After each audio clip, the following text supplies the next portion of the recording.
Vicente, muy buenas noches. Muy buenas noches. Gracias por venir al plató para hablarnos de esta obra. Vicente Donoso es un economista, es un catedrático de Economía Aplicada de la Universidad Complutense de Madrid, que pasó también por la Universidad de Salamanca, me estaba contando, hace muchos años y puso en marcha lo que es la Facultad de Economía que hoy conocemos. Vicente, buenos recuerdos, ¿no?, de Salamanca, por lo tanto. Buenísimos. O sea, esta es mi segunda casa, pero no como frase retórica, sino porque me dejé algunos de los mejores amigos que tengo. Desgraciadamente, David Anisi, gran amigo y compañero, catedrático de teoría, falleció, y por tanto la considero mi segunda casa, pero en un sentido muy personal, muy profundo. Estoy encantado de estar aquí. Hoy ha estado muy arropado por compañeros suyos de la facultad, compañeros de aquel entonces, otros que le sucedieron, otros economistas. Bueno, ustedes pensarán, uy, un economista, nos van a hablar de números, nos van a hablar de prima de riesgo, nos van a hablar de... No, vamos a hablar de literatura, porque esta obra es una obra literaria, es una novela. Bueno, él tiene una faceta también, usted estudió filosofía y letras, que Estudié era entonces, también ¿no? filosofía por inglés. ¿Eso fue antes de la economía o después? Al tiempo, que entonces se llamaba filosofía y letras, no como luego que se separó. Luego las filologías, claro. Se separó en dos ramas, era filosofía y letras todo junto. Eso es lo que yo hice en la Complutense también. O sea que ha compaginado ambas cosas y bueno, lo hacen muy bien. Aunque he leído que es usted experto también en cuestiones de exportación, ha analizado las exportaciones concretamente en Extremadura, ¿no? En Extremadura, en realidad, Extremadura fue como quien dice... la guinda del pastel por los planes que se pusieron a nivel regional, pero con mi compañero José Antonio Alonso, con el que trabajo en la universidad, hemos analizado para el Instituto de Comercio Exterior las exportaciones de España en general y de las empresas exportadoras españolas en general, no solamente de Extremadura, que eso, como digo, fue un encargo para el plan específico de las empresas extremeñas. Así que cuando uno lee este currículum de una persona tan especializada en estas cuestiones de los números y empieza a leer la novela, yo se lo decía a Vicente al llegar a nuestros estudios, espera algo pues verdaderamente no tan novelesco como esta obra. Digo novelesco en el mejor sentido de la palabra, porque es una novela en toda regla, que les voy a decir cómo arranca.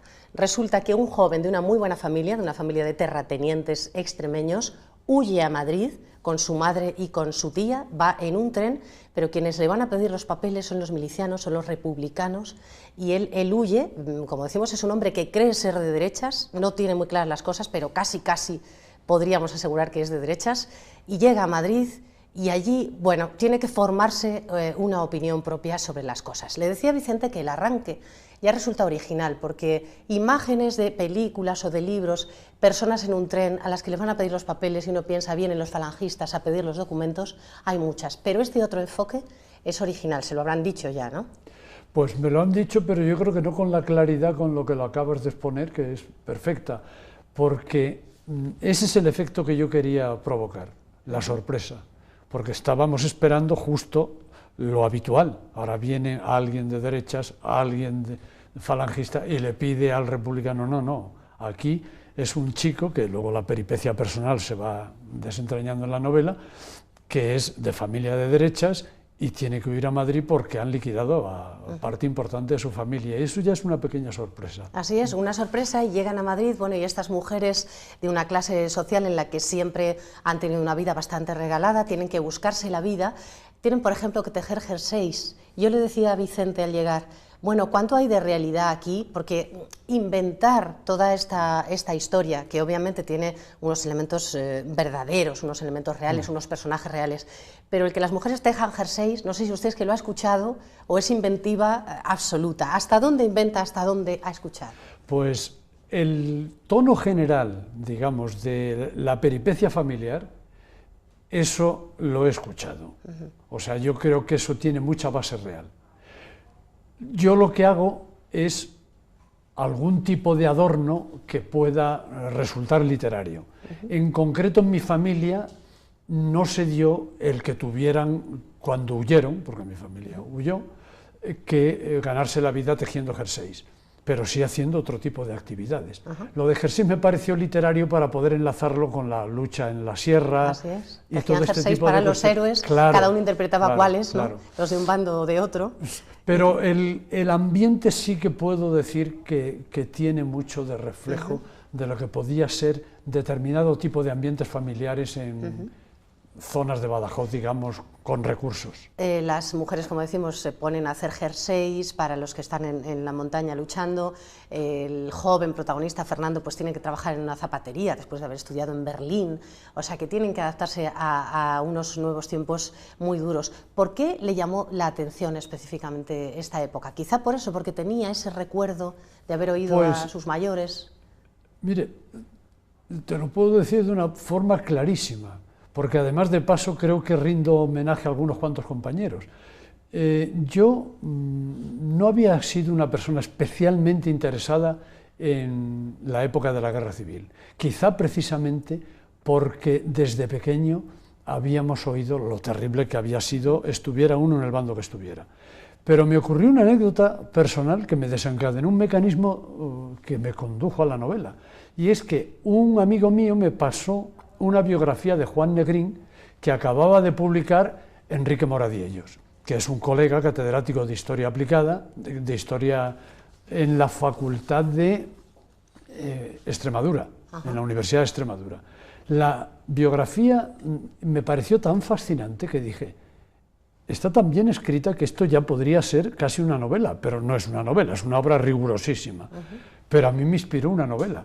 Y entonces el primer flash que tuve, a raíz de esa biografía, es, sería interesante coger una novela donde de alguna manera apareciera Juan Negrín y aprovechar los detalles verdaderamente también novelescos que hay en la vida de Negrín, investigados excelentemente.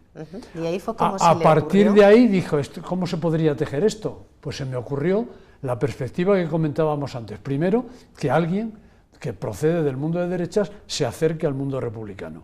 Y segundo, que naturalmente la figura de Juan Negrín tenga una importancia en capital. la novela, claro. Este fue el origen. Este personaje, bueno, casualmente entra en contacto con Juan Negrín e incluso tiene unos conflictos mentales que dice, pero ¿cómo voy a trabajar yo con este hombre, con lo que le han hecho a mi familia, no es de mis mismos ideales? Bueno, y ya no contamos más porque hay que leerlo. Me gusta algo también de esta novela y es el hecho de que, bueno, hay grises, hay tonos grises, es decir, los personajes verdaderamente se plantean si los buenos son tan buenos y los malos son tan malos, ¿no? Y eso no es muy habitual en las novelas ni en la literatura en general que nos habla de la guerra civil. Bueno, los hechos fueron como fueron, hubo unos sublevados, eso es evidente, hubo un gobierno legítimo, pero después las personas y los comportamientos de las personas, aquí, bueno, se analizan y se deja en el aire ese gris, ¿no? No siempre el blanco y el negro. Eso es totalmente pretendido y sé que algunos de mis lectores me han querido exigir cuentas, en el sentido de cómo no hay aquí los héroes a los que estamos habituados, en general héroes republicanos, que estamos acostumbrados a que hagan heroicidades, sean personajes intachables. Pues no. Yo creo que puedo decir que a lo mejor con alguna excepción, que habría que discutir, no hay un solo héroe en la novela. Son personalidades que intentan sobrevivir con dignidad en la vida y que por tanto tienen ese tono gris, que es lo que yo creo que es la realidad de las personas. Bueno, y de hecho hay algunos que parecen héroes y luego se descubre que de héroes no tienen absolutamente nada, en absoluto, y además viven gracias al dinero que les llega de los republicanos, ¿no?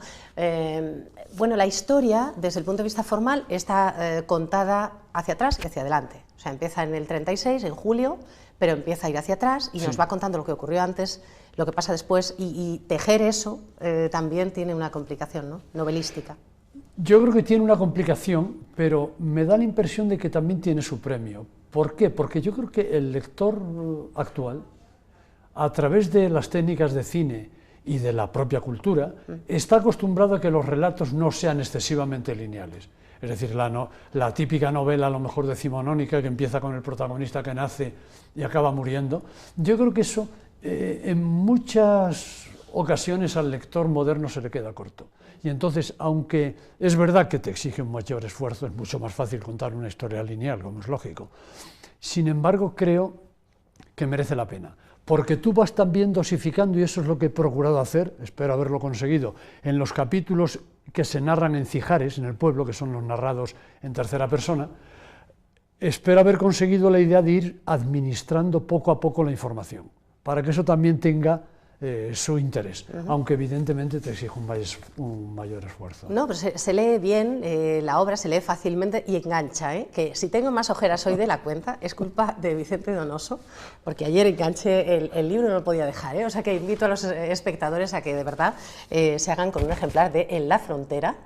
Les animo a que lo lean, de verdad que están muy bien trazados los personajes y hay que ver dónde acaba la historia. Por último, Vicente, ya que tengo aquí a un economista, es que no me resisto a preguntarle, ¿vamos bien con tanto recorte? ¿Usted es de los que creen que vamos por buen camino o que esto es el horror, que vamos recortando y al final esto no tiene solución?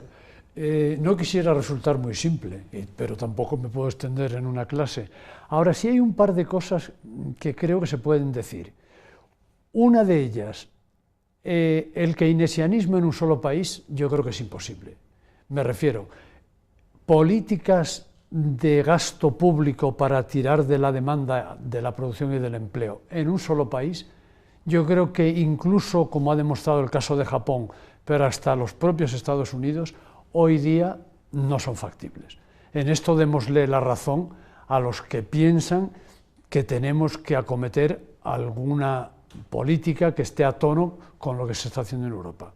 Esta es la primera verdad. Pero yo creo que hay que subrayar también de forma enfática lo siguiente, porque si no es que no habríamos aprendido nada en 70 años de economía. Y yo creo que hemos aprendido mucho. Necesitamos una política concertada europea, cuyo núcleo podrían ser probablemente Francia, Italia, España, Irlanda, Grecia y Portugal, que planteen decididamente una alternativa que apueste por el crecimiento ya y por la creación de empleo ya. ¿Cómo se haría eso? Yo creo que cuando estados del calibre de los que he dicho consiguieran convencer a Alemania, que de esto habría mucho que hablar, tendríamos claramente una posibilidad de hacerlo, porque además contamos con una ventaja, y es que Estados Unidos, por primera vez en la vida, resulta mucho más keynesiano que Europa.